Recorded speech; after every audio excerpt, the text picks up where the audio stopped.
Hello everyone. ये class 10 chapter 1 real number का सबसे फेवरेट क्वेश्चन है सीबीएसई का। सीबीएसई का क्या है,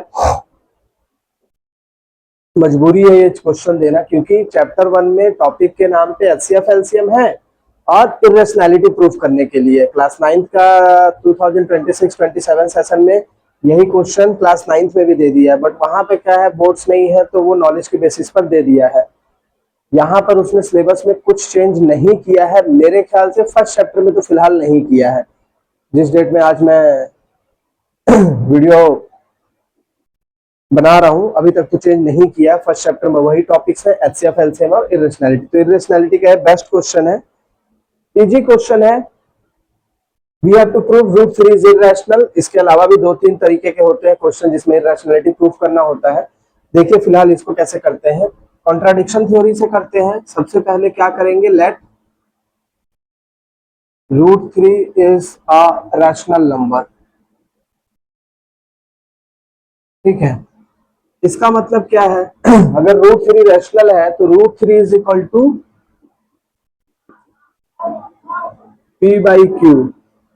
अब आप इसको स्विच करोगे अगर, तो p is equal to root 3 q, और अगर स्क्वायरिंग बोथ साइड्स करोगे तो root 3 q whole square, and this will give you p square equal to 3 q square. यहां से इसको फर्स्ट इक्वेशन क्रिएट कर लीजिए। और एक थ्योरम है, if a square divides p divides a square then p divides a also. Theorem है, इसकी बेसिस पे ये आगे होगा। यहां से क्या दिख रहा है, अगर आप 3 की साइड चेंज करोगे, 3 का साइड चेंज करोगे तो p स्क्वायर के नीचे आएगा। Means since p square divides 3 सो p डिवाइड्स 3।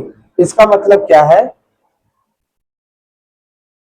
p का फैक्टर 3 है, डिवाइड कर रहा है मतलब p का फैक्टर 3 है। इसका मतलब सिंपल ये है और कुछ नहीं है। ठीक, तो एक पार्ट ये हो गया।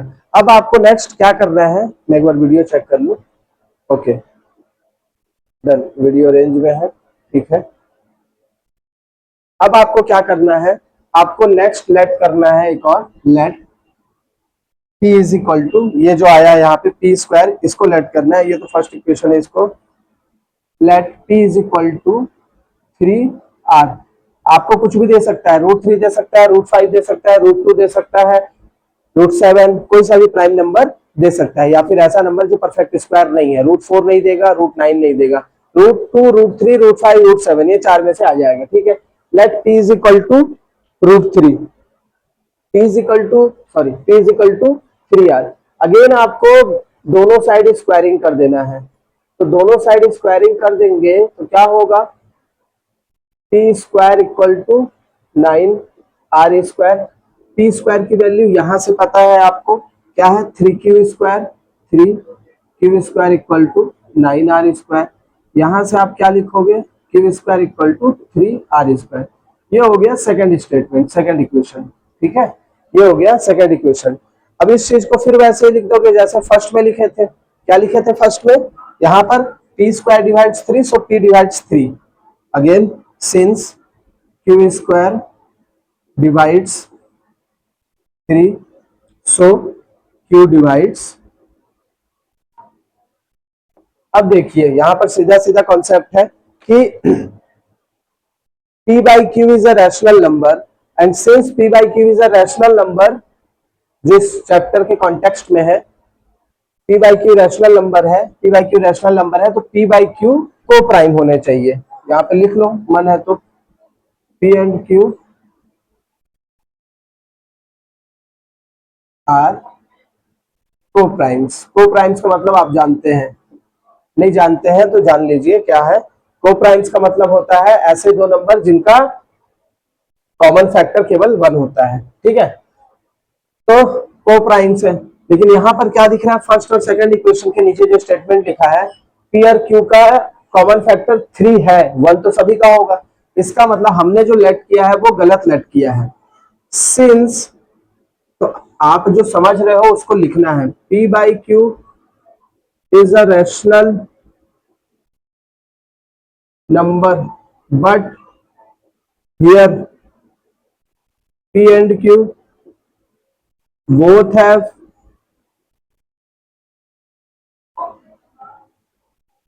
common factor 3, common factor 3 other than 1. So our assumption is wrong. आप स्टेटमेंट कुछ भी लिख सकते हो, that is that is that is क्या कर लोगे, √3 is irrational, that is √3 is irrational. ठीक है, तो ये जो स्टेटमेंट लिखा है आपने, मैंने लिखा है, मतलब ये जो मैंने लिखा है, तो जरूरी नहीं कि यही स्टेटमेंट हो, स्टेटमेंट कुछ भी हो सकता है, बट उसका मीनिंग होना चाहिए। मीनिंगलेस स्टेटमेंट नहीं चलेगा, आपका कुछ जो भी लिखोगे वो मीनिंगफुल होना चाहिए। P by Q rational number है, but here P and Q have common factor 3 other than 1, 1 तो सबका है, so our assumption is wrong. Our assumption की जगह पर आप ये भी लिख सकते हो, so it contradicts our assumption that is √3 is irrational. ठीक है, इसमें कुछ डाउट होगा तो कमेंट में बताइएगा, मैं फिर से समझा दूंगा इसको या कमेंट में क्लियर कर दूंगा। ओके, नेक्स्ट क्वेश्चन है इस पर्टिकुलर चैप्टर से, एलसीएम एचसीएफ से रिलेटेड है। क्वेश्चन है 2 numbers are in the ratio 2:3 and their LCM is 180। ठीक है, ये क्वेश्चन थोड़ा सा अलग है, नॉर्मल एलसीएम एचसीएफ है। ऐसे अगर क्वेश्चन आता है इस चैप्टर से, तो एलसीएम एचसीएफ का आता है find the HCF of 2 numbers और एलसीएम ऑफ 2 numbers, 2 नंबर में या 3 नंबर में। ये क्वेश्चन अगर आता है तो ये थोड़ा सा आपको ध्यान रखना पड़ेगा। कैसे बनेगा, ये एक फॉर्मूला लिखा है मैंने, ये फॉर्मूला इस चैप्टर का ही है। Product of 2 numbers is HCF of 2 numbers into LCM of that 2 numbers। ये फॉर्मूला इसमें यूज होगा। कैसे बनाएंगे इसको, let 2 numbers be a and b, दो नंबर्स का रेशियो 2:3 दिया हुआ है। क्लास 7th 8th में या 6th 7th में रेशियो चैप्टर पढ़ा होगा कि कोई भी दो नंबर रेशियो में दिया रहता है तो एक पर्टिकुलर कांस्टेंट साथ में रहता है दोनों के, तो दोनों में रहता है। ठीक है, मैं अगर फिलहाल बात करूं नॉर्मल नंबर की, जैसे 2 और 4 दो नंबर है, ठीक है, इसका एचसीएफ निकालोगे 2 आएगा, एलसीएम निकालोगे तो 4 आएगा। ठीक है, अब यहां से एक बात समझ लेना, HCF is the factor of both numbers. ठीक है, इस चीज का ध्यान रख लेना कि एचसीएफ जो होता है वो दोनों नंबर का फैक्टर होता है, कॉमन फैक्टर। यहां पर जो ये के दिख रहा है ना, ये के आपका एचसीएफ है, कॉमन फैक्टर मतलब एचसीएफ।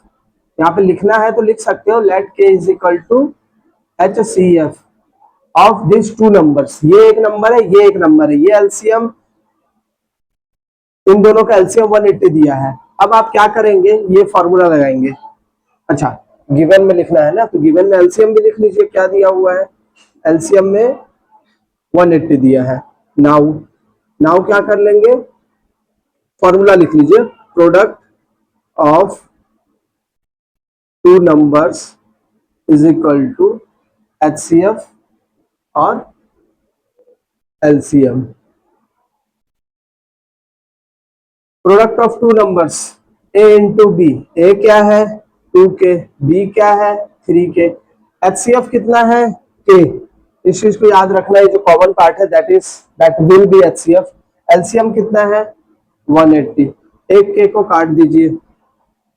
अब ध्यान से अगर देखेंगे तो ये हो गया 6k is equal to 180, at the same time k will be 30, so HCF of 2 numbers is 30। ये हो गया आपका आंसर।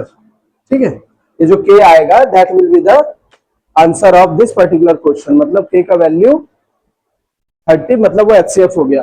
अब यहां पर एक चीज कर रहा हूं मैं, थोड़ा सा ट्विस्ट कर रहा हूं। अगर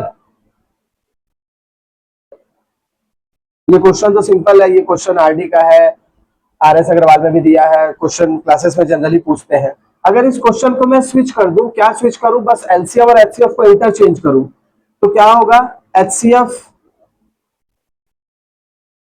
और ये नंबर को 30 कर दूं, एचसीएफ 30, आपको एलसीएम फाइंड आउट करना है। दो नंबर्स का रेशियो ये है, एचसीएफ 30 है, एलसीएम फाइंड आउट करना है। ठीक है, तो ये क्वेश्चन है, सारा क्वेश्चन सेम है, 2 numbers are in the ratio this, HCF 30 हो गया, आपको अब एलसीएम बताना है। ठीक है, तो कैसे करेंगे देख लीजिए, ये एज अ होमवर्क है आप लोगों के लिए, कमेंट करके इसका आंसर बताइएगा। ठीक है, और अगर किसी भी टॉपिक पे पर्टिकुलरली, किसी पर्टिकुलर टॉपिक पे क्लास 10th मैथ्स के लिए किसी भी टॉपिक पे लेक्चर चाहिए, किसी भी पर्टिकुलर टॉपिक पे या कोई पर्टिकुलर क्वेश्चन हो, तो मुझे डीएम करिए, कमेंट करिए, मैं उस टॉपिक पे या उस पर्टिकुलर क्वेश्चन पे वीडियो बना दूंगा।